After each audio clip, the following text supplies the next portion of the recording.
Kecilin semua ya itunya. Apa namanya? Yang suaranya kecilin semua laptop. Lupa gue ngerokok. Apa Mas? Santai. Ya, udah Rika. Assalamualaikum warahmatullahi wabarakatuh. Kami dari di sini kami akan memaparkan materi dari pertemuan 3 yaitu proses. Dengan anggota kelompok di sini saya sendiri sebagai moderator Wismawati dan teman saya bernama Ardiana Degana, Dimas Satrio Nursiati, Sri Anggun Dewi, dan Desti Tirta. Langsung saja ke materinya.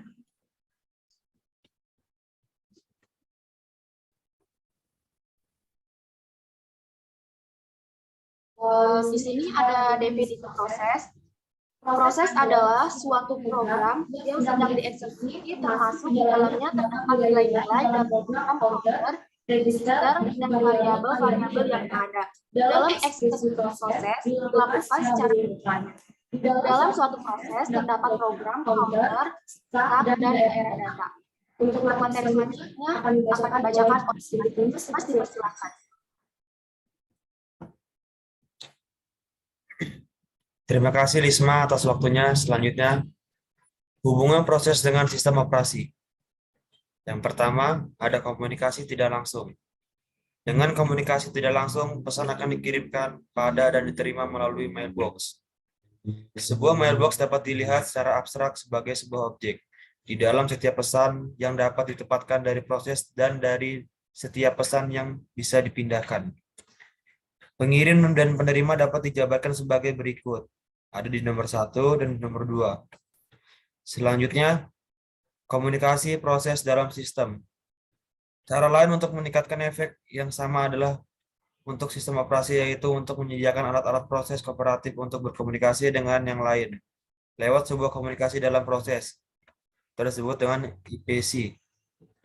Selanjutnya, sistem penyampaian pesan. Fungsi dari sebuah sistem pesan adalah untuk memperbolehkan komunikasi satu dengan yang lain tanpa perlu menggunakan pembagian data. Selanjutnya, komunikasi langsung. Setiap proses yang ingin berkomunikasi harus memiliki nama yang bersifat eksplisit, baik penerimaan atau pengirim dari komunikasi tersebut. Pengirim dan penerima pesan secara primitif dapat dijabarkan sebagai berikut. Ada di nomor 1 dan di nomor 2.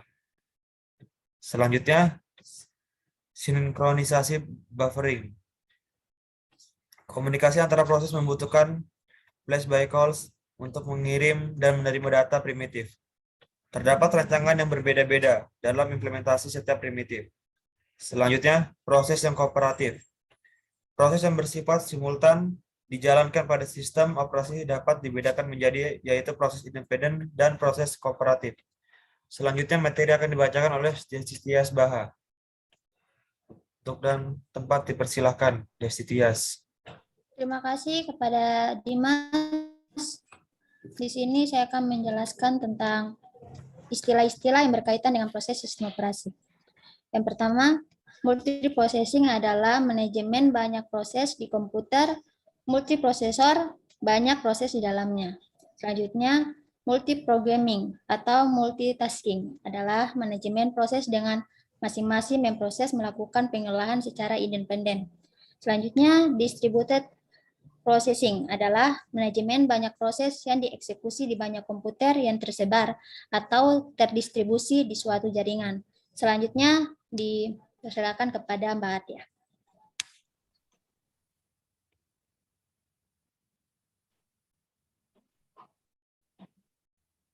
Oke, di sini saya akan menjelaskan tentang pembentukan proses. Selama eksekusi kemungkinan membuat beberapa proses baru menggunakan sistem call pre-proses. Proses yang dibuat disebut proses parent. Proses baru yang dibuat disebut child dari proses. Setiap proses baru membuat proses lain memberi dari proses. Beberapa event yang terjadi ketika proses membuat subproses. Subproses dapat memperoleh result langsung dari OS atau terbatas pada subset dari result pada proses parent. Parent harus membagi resource di antara childnya atau dapat membagi beberapa resource seperti memori di antaranya sejumlah childnya. Resource fisik dan logika yang berbeda yang diperoleh saat dibuat, inisialisasi data input dilebarkan oleh parent ke proses child. Dua kemungkinan yang terjadi saat eksekusi ketika proses membuat proses baru. Yang pertama, parent melanjutkan eksekusi beriringan dengan childnya. Parent menunggu sampai beberapa atau semua childnya dihentikan. Dua kemungkinan lokasi alas proses baru. Yang pertama, proses child merupakan aplikasi dari proses parent. Yang kedua, proses child mempunyai program untuk menyimpannya. Next. Pembuatan proses Unix. Setiap proses diidentifikasi oleh proses identifier unique integer. Proses baru dibuat dengan sistem call form. Proses baru berisi kopi jika ruang alamat dari proses original. Proses parent lebih mudah dikomunikasi dengan proses child. Baik proses parent maupun child melanjutkan eksekusi setelah fork dengan satu perbedaan. Return port. Nilai 0 untuk proses child baru dan proses identifier. Dari child untuk nilai non-zero jika kembali ke parent. MS, Windows, atau NT. Ruang alamat parent modifikasi atau parent menentukan nama program untuk OS yang disimpan ke ruang alamat dari proses baru. Materi selanjutnya akan dibacakan oleh Sri Anggun.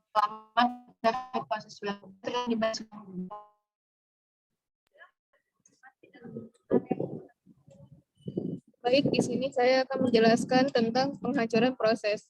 Penghancuran proses melibatkan pembebasan proses dari sistem, yaitu yang pertama, sumber daya yang dipakai dikembalikan. Yang kedua, proses dihancurkan dari senarai atau tabel. Yang ketiga, PCB dihapus, ruang memori PCB dikembalikan ke pool memori bebas.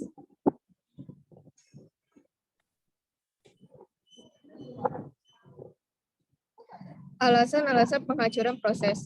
Memori tidak tersedia. Proses memerlukan memori lebih banyak daripada yang dapat disediakan sistem. Batas waktu terlewati. Proses telah berjalan melebihi batas waktu total yang dispesifikasikan. Penyebab terminasi. Waktu telah kadaluarsa. Proses telah menunggu lebih lama daripada maksimumnya ditentukan untuk terjadinya suatu kejadian spesifik. Yang kedua, pelanggaran terhadap batas memori. Proses mencoba mengakses lokasi memori yang tidak diizinkan diakses.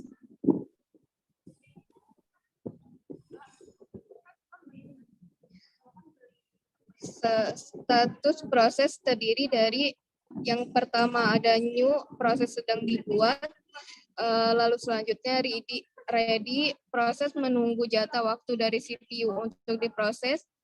Yang ketiga ada running, proses sedang dieksekusi. Yang ketiga terminate, proses telah selesai dieksekusi.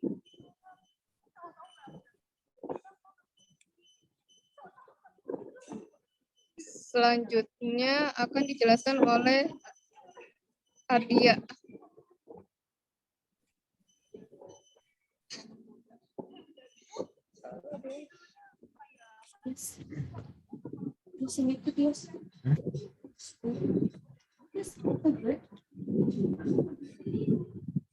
Oke. Di sini ada proses kontrol blok atau PBC. Proses kontrol blok PBC masing-masing proses direpresentasikan oleh sistem operasi dengan menggunakan proses kontrol blok PBC. Informasi yang terdapat pada setiap proses meliputi pertama ada status proses, yang kedua ada control counter, yang ketiga ada CPU register, yang keempat ada informasi penjadwalan CPU, yang kelima informasi memori, yang keenam informasi counting, yang ketujuh ada informasi input output. Selanjutnya akan dibacakan oleh Di sini ada penghentian proses. Penghentian proses, suatu proses berhenti jika telah menyelesaikan pernyataan terakhir. dan meminta pada sistem operasi untuk menghapusnya dengan menggunakan sistem call exit. Proses mengembalikan semua data output ke parent proses melakukan sistem call write. Kemudian proses dihapus dari list atau tabel sistem. Dilanjutkan dengan menghapus PCB. Penghapusan proses ini akan menjadi sangat kompleks jika terjadi proses yang akan dihentikan tersebut membuat proses-proses yang lainnya.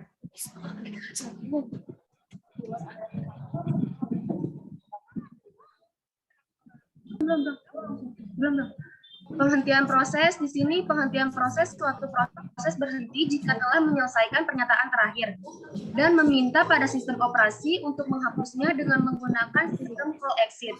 Proses mengembalikan semua data output parent proses melalui sistem call write. Kemudian proses dihapus dari list atau tabel sistem, dilanjutkan dengan menghapus TCB. Penghapusan proses ini akan menjadi sangat kompleks jika ternyata proses yang akan dihentikan tersebut membuat proses yang lain.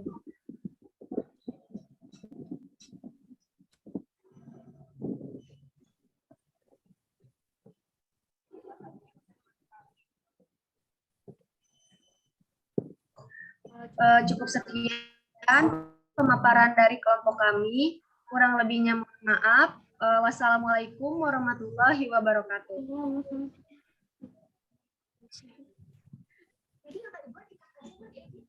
Masih bisa.